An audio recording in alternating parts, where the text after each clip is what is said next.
उम्मीद कहते हैं कि अच्छे होंगे। तो मैं हूं कंचन भैया। तो आज की क्लास में हम लोग पढ़ेंगे क्लास 10th साइंस का चैप्टर 5 जो कि जयपुर के का कुछ क्वेश्चन और नोट्स करेंगे कंप्लीट। तो चलिए पढ़ना देखिए स्टार्ट करेंगे। देखेंगे एटीपी क्या है। एटीपी क्या है? एटीपी अधिकांश कोशिकाएं क्रिया के जो ऊर्जा का स्रोत है। श्वास की प्रक्रिया में मुक्त हुए ऊर्जा का उपयोग एटीपी तथा फास्फोट से एटीपी बनाने में होता है। एटीपी प्लस पी बराबर एडीपी माइनस पी बराबर एटीपी। यहाँ जो है पी है फास्फोरेट। आप देखेंगे ऑक्सीजन श्वास ऑक्सीजन श्वास वायवी और इधर ऑक्सीजन श्वास वायवी में क्या आता है? यानी कि ऑक्सीजन श्वास वायवी ऑक्सीजन श्वास अणवायवी में क्या आता है? तो देखेंगे हम लोग ये कहेंगे एक साइड ऑक्सीजन श्वास वायवी, यानी कि ऑक्सीजन श्वास नहीं है इसमें। देखेंगे ऑक्सीजन श्वास वायवी, तो देखेंगे इसमें क्या आता है।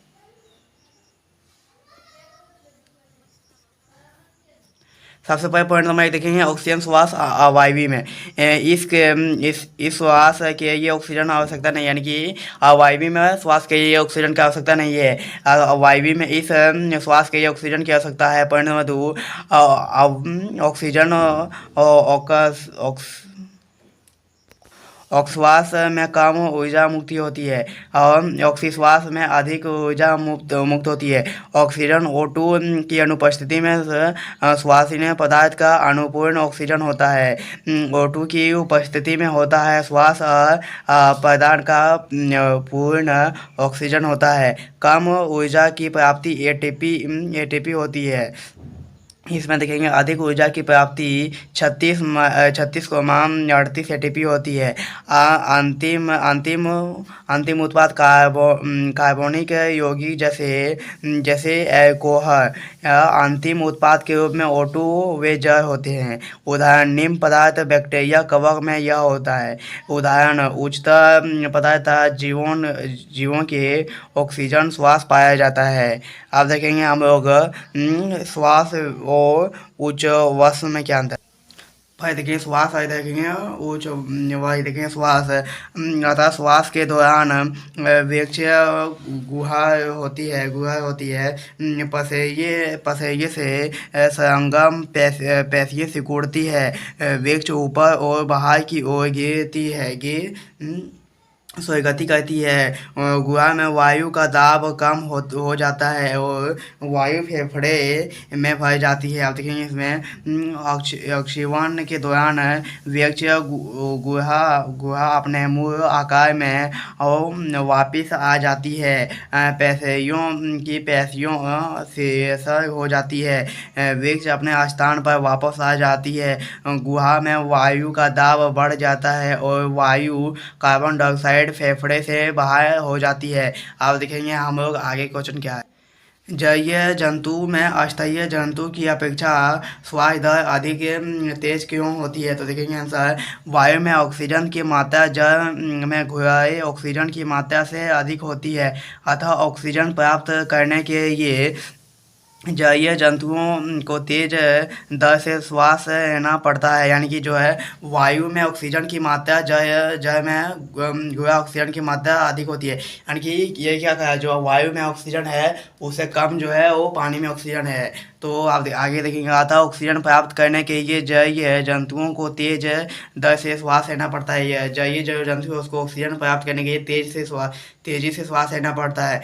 वायु में प्राप्ति ऑक्सीजन होने के कारण अस्थायी जंतु को तेजी से श्वास लेने की आवश्यकता नहीं पड़ती है। और अस्थायी जो जंतु उसको तेजी से श्वास लेने की आवश्यकता नहीं पड़ेगी। जैसे कि जंतु हो गए, हम लोग मानव हो गए, ये सबको तेजी श्वास लेने की आवश्यकता नहीं पड़ेगी। अब हम लोग नेक्स्ट क्वेश्चन देखेंगे मानव श्वास तंत्र। तो देखेंगे मानव श्वास तंत्र नासाद्वार से आरंभ होता है। नासाद्वार से वायु नसागुर में प्रवेश करती है। नसागुर में वायु को गर्म हुए नम किया जाता है तथा इनमें उपस्थित धूलकण श्वेत द्वार रोक दिया जाता है। आप देखेंगे हम लोग आगे क्वेश्चन क्या है। स्वर्ण अंत रेडिकस देखेंगे इसे इसे कंठ भी कहते हैं, यानी कि इसे कंठ भी कहते हैं, जो हमारे गले में होता है। यह भोजन नली की पृष्ठीय सतह पर स्थित होती है। भोजन नली की पृष्ठीय सतह पर जो है स्थित होती है। इसकी गुहाकंठ कोशी आगे की तरह गस्टेड क्षुद्र द्वारा ग्रासनयी से जुड़ती है। ये जो क्षुद्र द्वारा ग्रासनयी से जुड़ती है, इसके ऊपर एपेगेस्ट नामक एक उपस्थित होते हैं कि इसके ऊपर एपेगेस्ट नामक एक उपस्थित होते हैं, जो भोजन करते समय ग्रोस्टेड को बंद करते हैं। जो भोजन करते समय ग्रोस्टेड को बंद कर देते हैं। ये देखिए, ये है हम लोग का मानव फेफड़ा, जो कि ये है क्या, मानव स्वास्थ्य तंत्र है। तो देखेंगे हम लोग इसको, ये चित्र आप लोग को बनाए ना, ये एग्जाम में आएगा ही आएगा। आप देखेंगे हम लोग नेक्स्ट क्वेश्चन क्या है। श्वास नली, यह लगभग 12 सेंटीमीटर लंबी उपस्थित की एक नली है, जो वायु की स्वर्ण यंत्र से श्वासनीय तक कर जाती है। इस स्वर्ण नली वृक्ष गुहा में जाकर दो शाखाएं में बढ़ जाती है, जिन्हें श्वास नली कहते हैं। श्वास नली से होकर वायु फेफड़े तक पहुंच जाती है। आप देखेंगे हम लोग क्या है, फुसफुस, यानी फुफ्फुस क्या है, उसको हम लोग देखेंगे क्वेश्चन आंसर। तो देखिए आंसर, प्रत्येक श्वास नली अपने तरह के फेफड़े में खुलती है, यानी कि प्रत्येक जो श्वास नली अपने फेफड़े की तरह खुलती है। फेफड़े में प्रवेश करने के पश्चात श्वास नली इनके शाखाएं में बांटी जाती है। इस शाखाएं के शीर्ष पर छोटे छोटे ये छोटे छोटे कोष होते हैं, जिन्हें वायु कूपिका कहते हैं। इन्हें क्या कहते हैं, वायु कूपिका कहते हैं। श्वास नली से वायु इन्हें कूपिका में बढ़ जाती है। श्वास नली से वायु जो है इसमें कहाँ बढ़ती है, कूपिका में बढ़ती है।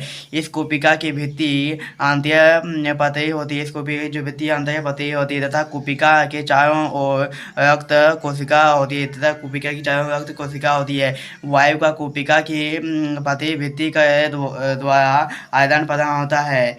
वायु की कूपिका की भित्ति के द्वारा आदान प्रदान होता है। डायाफ्राम तथा पेशियों के बीच जुड़े पेशियों के संकोच के कारण पेशियों के ऊपर एवं बाह्यमुख गति होती है, तथा परिणाम स्वरूप वक्ष गुहा का आयतन बढ़ जाता है। वक्ष गुहा का आयतन बढ़ जाता है। इससे वायु का दबाव कम हो जाता है। तथा बाह्य वायु नासाद्वार, नासानली एवं श्वासनली से होती हुई फुफ्फुस में जाती है, यानी कि इससे द्वारा क्या होती है, फुफ्फुस में जाती है।